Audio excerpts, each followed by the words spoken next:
All right. Eagles, Eagles. We're going green, people. Thanks for tuning in. It's Kane and Ice back at you. Of course, as always, brought to you by Fan Up Network. So if you want to meet all your fantasy needs in one place, I mean, you can see all your teams in one place, even if you're on different platforms. Go to fanupnetwork.com or go to your app store and download it right now. All right, so let's get to it. All right. Going green, of course, season's over for the Eagles. In the season, finally winning 2 division games. The arch rival Giants and the hated Cowboys, both in home in Philly. So, can't complain, I guess, about the way the season ended. Season started out great, 3-0. So can't complain. Long time ago. That was a long time ago. It's that big piece in the middle. So anyway, what grade would you give the Eagles offense this year? Ooh, the Eagles offense is going to get a C+. C+, okay. A C+. Doug Peterson, I think, struggled at times with his play calling. I think he kind of got in the mold of trying to outsmart people instead of just playing football at times. And I think Andy Reid's kind of rubbed off on him. Maybe he's got a point to prove because he's a rookie coach. But I don't think some of his play calling actually reflected some of the situations we could have been in or were in. With that being said, we had a rookie quarterback starting that was not supposed to start, who was thrown the starting job 6 days before the season kicked off, who only played, a quarter of preseason football before he got hurt and didn't play the rest of the preseason. Offensive line that is just devoid of talent. I mean, let's just call it what it is. Now, they did break in some new players and did become a better unit at the end, especially after Lane Johnson got back off the suspension. Right. But let's not call it a top-flight offensive line either. And then we got the running back situation. Matthews consistently hurt. He's a good running back, but he just stays hurt. You got an aging Darren Sproles, who I really love. But he's in the twilight of his career, but back a third down back. And then you've got this receiving core, if you even want to call him a receiving core. Jesus Christ. I read some stats earlier today. Nelson Aguilar. Yeah, Nelson Aguilar is the lowest rated wide receiver in the NFL. According to statistics, they take into account drops, targets, touchdowns, yards, everything. Nelson Aguilar, as far as the starting 3 deep wide receivers of the NFL, of every team, Nelson Aguilar is dead last on that list. And if you think about it, our best wide receiver, Jordan Matthews, is 55th on that list. So think about this receiving core that Carson Wentz had to work with. And not to mention, he didn't get any help from the tight ends who are just wildly inconsistent. I don't think Jason Ertz even played football but 6 weeks of the season or so. It seemed like he ever showed up. So when you take into account what we had to work with this year,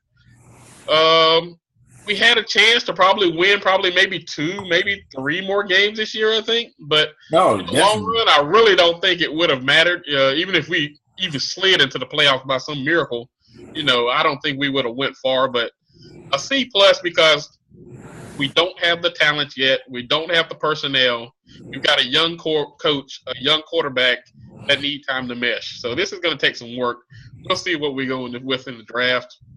By the way, we're picking 14th, I think it was. Yeah, okay. Thanks, Bradford. Yep. So thanks, Sam. You could have blew that last week and moved us up to the top 10, but yeah, you had to win. Yeah, he started out 5-0, so he took a 5-0 team, helped them finish middle of the pack, so we could draft 14th. Yeah, if you would have lost that last week. But yeah, that's where I'm at on the offense. Sam set a record for accuracy. Did you know that? Yeah, I heard that, but whoop-de-doo. Yeah, I mean, it's kind of amazing that you could throw for that high percent. I guess that shows how many checkdowns you're taking, right? Exactly. Anybody can turn around and throw the ball 5 yards to the tight end. All right. So what grade are you giving the Eagles defense? The defense at times looked dominant. I remember thinking a couple of games like, wow, we have turned the corner. Yeah. The front seven, if I can really give the defense 2 different grades. If we're gonna bring it to the front seven, I would give those boys I would give them a B plus, a strong A minus. As far as your front seven, and what really kills your defense is them 2 cornerbacks. So if we go grade the defense as a whole, I'm gonna give them a B minus, and that's just because of your defensive line carrying the weight and carrying that D that your secondary got. I mean, I ain't gonna say the whole secondary except for Malcolm Jenkins. He's the only beast back there. The rest of them boys is a bunch of skirts. So, but the front seven, Brandon Graham had a great year. He didn't have the sack total, but he was the quarterback rushes, the tackles for losses. Yeah, he was on the highest rated ends. Yeah. Minnie Curry and the other ends, they kind of struggled on the other side. Fletcher Cox got double teamed and triple teamed much of the season. He didn't put up great stats, but he plays that game where you don't see his stats because he's getting triple teamed. He's a tackle. He's supposed to make it easier for the rest of the guys. To come in and fill gaps. And he did that. They didn't show up and do their part. These guys didn't play the way you thought they would. Exactly. Now, of course, they adjust to a new defense, so Yeah, exactly. So you got a new defense coming in, new defensive coordinator. Like I said, I wasn't disappointed by the linebackers. I think they played okay. I think we've got a future superstar in Hicks in the middle there. I think he's going to be a great one. Brandon, I think he's just a bandage on the problem right now.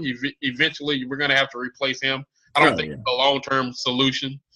So, with that being said, B minus, probably another C plus, somewhere right in that area for the defense. Like I said, we showed some dominance some weeks where we really got after quarterback, and then we showed our weakness when we played good receivers, and they absolutely torch us. Racing past Nolan Carroll every single time for an easy completion or a convenient pass interference call. That's my grades overall for the year. I mean, where are you going to place us at as far as your grades for both parts? For the offense, I'll go at C. And I really think at some point Peterson decided to make this season about teaching the rookie quarterback.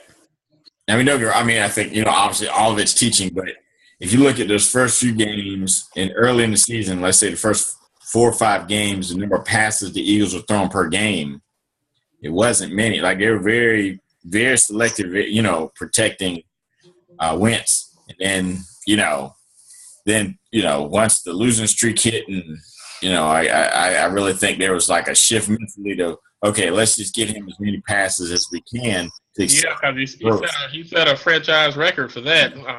Right. It was an NFL record for the most part. NFL, for rookie. Rookie quarterback, yeah. I mean, I think it did turn into that. It turned into a chalkboard session for Wentz to get a lot of film on him, a lot of, tape on him, so they can go into the offseason and say, okay, this is what you did good. This is what we need to work on. This is what you need to avoid. But with that being said, man, we've got to get this guy some weapons, man. Jesus Christ. Yeah. I'm sorry for the guy. I mean, you got a lackluster running game. You've got average tight ends, and you've got probably the worst wide receiver core in the league. We're gonna have to make some good moves in free agency or trades because, as sort of depleted some things to be able to get Wentz. So, we don't have all the draft picks we would have in the next few years. And the Eagles did. I think that's one reason you saw the Eagles go through last offseason and re-sign so many of their own guys to extensions because I think they knew they were going to try to trade up and would need to, hold on to more guys than normal over the next few seasons to make up for the picks they won't be getting. Let's see. For defense, I'm gonna give him. I'll go A minus. Because I never just. I mean, other than like that first Washington game where they kind of just had it ran down their throat most of the game, but even then, they stood up and we had a chance to win that game at the end. And I guess based on some of the Eagle defense performances we saw before this season, especially under Chip Kelly, and this team never just seemed totally outclassed on defense. So, and we just struggle getting cornerbacks for some reason. We got to stop going to the island of misfit toys to get corners. But I will say watching our wide receivers and defensive backs has made me wonder if I can get back in shape, and come back and play. Hey, we can go out to Lehigh and in the off season, and we can try out. I mean, what could it hurt? I mean, Nolan Carroll gets beat every play. I'm pretty sure I can equal that at minimum. For half the money. Yeah, for half the money. Right. Swartz. Some cap money. Swartz, you listening? Yeah, that's right. You got a new quarterback tandem right here, baby. Yeah. Exactly. Now, I'm going on the left side, and you'll be, you handle the top receiver. I'll handle the scrub one. I mean, what could be the difference, man? I mean, you take Dez, I'll take Williams. Come on, man. I mean, that's ridiculous, man. I mean, and then did you see that we were actually renegotiating his contract? That better be like a $3,000 signing bonus or something. $3,000? Are you kidding? I would get that joker $1. Are you? There's a rookie 5th round draft pick that can do the same thing Nolan Carroll can do, and save us about $3-4 million a year. Okay, so all right, and I'm glad you brought it up because one thing that has puzzled me is why did Eric Rowe get cut? I don't know. He's like what in his second year. He's like a 2nd round pick. He's the one corner we had that had some size. I know against Calvin Johnson he got beat for those 3 touchdowns, but he was at least competing and he had some moments last year. Part of me just wonders if it was just really like let's just get rid of everything Chip Kelly brought in as much as we can. You know what I mean? Like it just blows my mind. And now, of course, he's in New England contributing for a team that, is probably favored to win the Super Bowl. And, we got Nolan Carroll getting beat by, Cowboys' 2nd or 3rd receiver for a touchdown, with rusty Tony Romo throwing the ball to him, So, I don't know. It's a little frustrating, but so let's talk draft. Like you said earlier, we're drafting 14th. What do you think we should focus on in the first round? Personally, I would like to get a stud running back. But I do see where corner probably need to draft like 3 or 4 corners in this draft. Right? Somebody's got to pay it out, huh? Yeah, exactly. Get like a bunch of them and, 1 or 2 turn out to be players. You know what I'm saying? Well, I've looked at some early draft projections. And from what I've seen, I think the Eagles are going to go wide receiver first round. That's mostly what I've been seeing. Okay. A lot of people are high on. Well, I don't think Mike Williams out of Clemson is going to drop that far. No. But a lot of other people are talking about Corey Davis, the wide receiver out of the is it Western Michigan? I think he's out of. Okay. A lot of people are comparing him because of the size. He's fat. He's a pretty fast guy, and they say he's got hands like Larry Fitzgerald. They say. But a lot of people are talking about him as being a target for the Eagles in the first round. If we go running back, if he drops that low, everybody's talking about Dalvin Cook filling the role. Now, personally, I haven't watched a lot much because running backs aren't normally picked high lately. You know what I mean? No, exactly. You're right, and you figure that you can at least get a decent one, probably 2nd, 3rd, 4th round. True. But I wouldn't be mad if we did pick him. Being an ACC football fan, I've watched him just rip up the ACC for the last 3 years, and it's not fun. I'm just Miami fan. I'm glad he's gone. To tell you the truth, I'm tired of this guy rushing for 200 yards against us. But Being an Eagle fan, I could definitely see him helping us out. He helps your wide receiver core because with a great running back, you're going to have to creep up just a little bit to stop that run. And he can give your wide receivers a little bit more space to work with. Then again, the offense is so flawed. I don't know if he'll make an immediate impact or not until we get some people that can catch behind him. Even if he does drop, to your point about Williams from Clemson, do not draft the Clemson wide receiver in the first round. All right, there you go. Okay, look at what Sammy Watkins doing other than hurt every other week. What about Nuke Hopkins? What's he doing every week? Man, he wasn't a first round pick. That's my point. Don't draft him in the first round. So Mike Williams dropped to the second round. We should definitely get him. Oh yeah. Oh yeah. My point. Exactly. Bam. Well, like I said, I really think it's either going to be. I don't think we go corner in the first round because I haven't seen a corner worthy of a high draft pick except for the kid out of Ohio State. But they've got him as a mid first rounder, not a top first round. So I really don't think we take him at a 14. You'll look otherwhere for some corner help, but a lot of what we're going to decide on the draft actually depends on what happens through free agency before the draft actually starts. And I think we're going to have to I think there's going to be some sort of move made on that defensive line. I can't see Graham, Curry, and well, Logan's a free agent, so I don't know if Logan will be back or not. Not Logan. What's the linebacker? Kendricks. No, I forgot about him. The white dude. Oh, Barwin. Yeah, that's it. Yeah. Barwin. Barwin's in the contract, but he needs to go because he had a terrible year. Well, that's what I can't see because Barwin's making money, Curry's making money, and Graham is making if all three have signed deals in a relatively recent past. Yeah, I can't imagine keeping all three. When you could get probably like a third or fourth round rookie to fill one of those spots because you only have so many snaps, right? So I think maybe that money could be better used to help get some corners in free agency or something like that, or maybe we could trade Barwin to get a corner or something of that nature. Yeah, a lot's going to depend. I haven't looked at the free agent pool yet to see who's available. I haven't heard a lot of big names. Some of the wide receivers, I think, is Alshon Jeffrey. I think he'll be out there. But then, he's been going through his issues with off-the-field problems and gets suspended. So you don't know if you want to bring that problem in. But it's an immediate upgrade over everything we've got. So, I mean, you can see both sides of the coin. Plus, we need a guy I think we need a veteran. It doesn't be an old vet, but just somebody who's been successful in the league. Because if you look at our wide receivers, they're all so young. There's nobody to show them how to do this, the tricks of the trade. And of course, the rumor is Deshaun Jackson's coming back. Yep.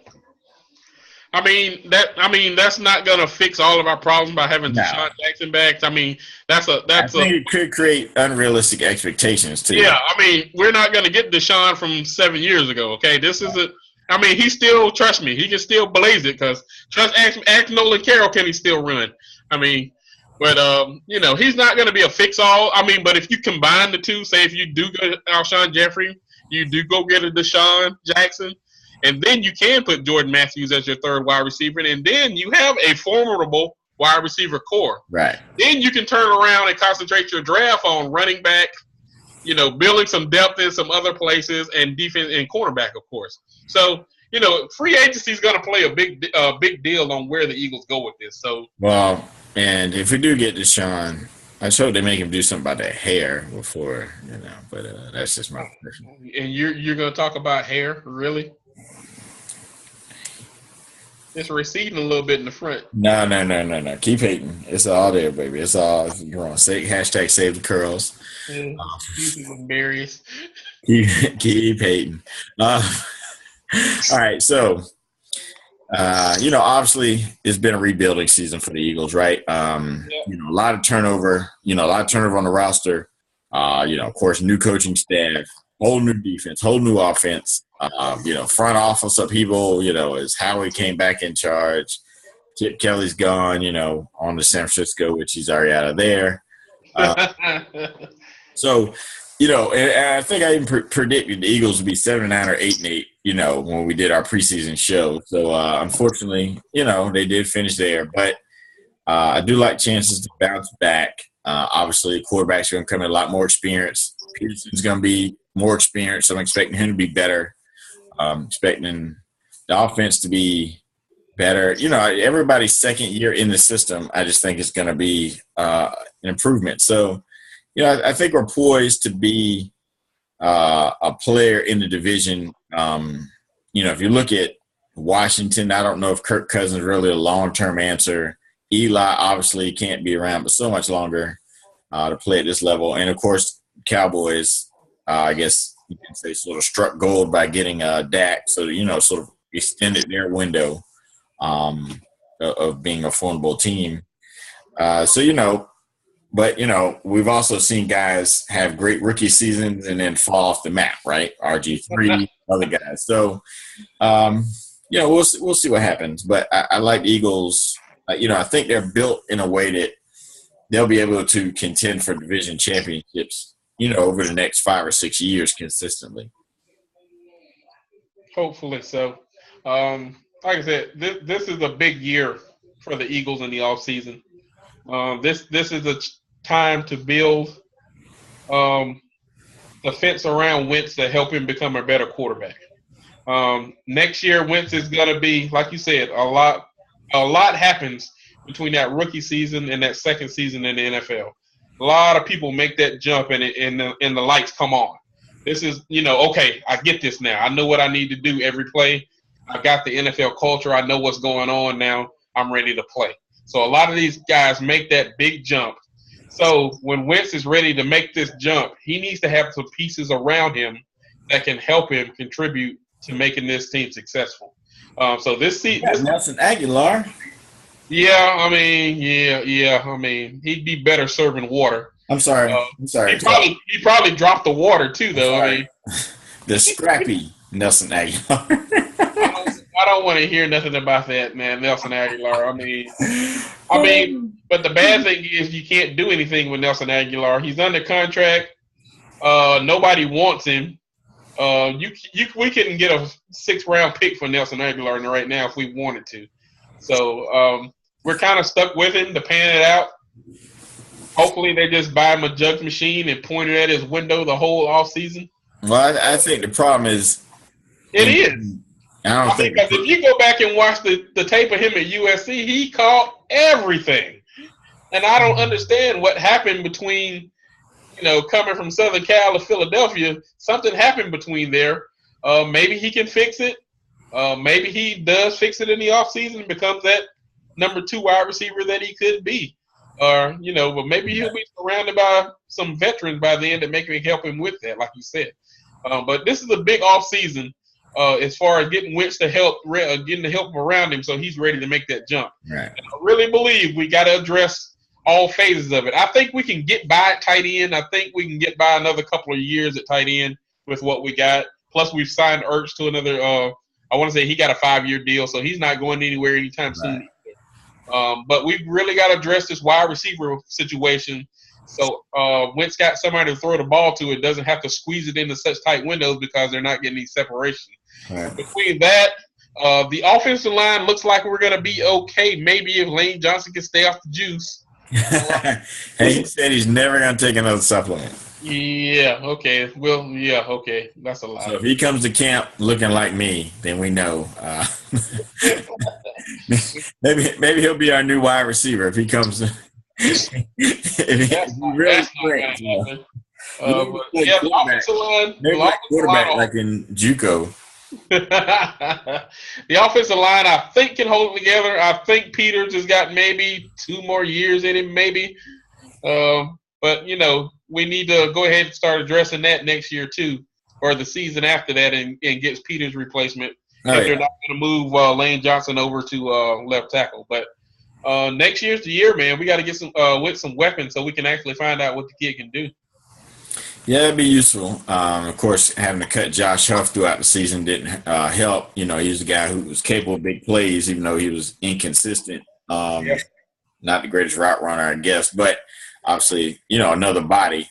Um, you know, so it'll be interesting to see what happens if Aguilar can sort of get himself back on track mentally, and I'm sure they probably have some sort of psychologist or something. You know, need to call our girl Delise Coffee to go work with him. And of course, we got the guard who has the what's Brooks, who has the anxiety issues. So maybe we need Dr. Phil to come in and, you know, join the nest. Be Dr. Philly or something, you know, like that should be the off-season focus, is just meet with Dr. Phil. We can get these dudes mental game strong for next season. But anyway, I think next season we'll be serious contention for playoffs. And of course we'll have that last place schedule, so that's gonna help, I guess. That'll help. But anyway, thanks everybody for tuning in. Make sure you check us out, CaneIce.com. Hit us up on Twitter, Cane_Ice, and interact with us. Give us your thoughts. And hey, come on the show. All right, but in the meantime, stay green. All right, stay green. Go Eagles.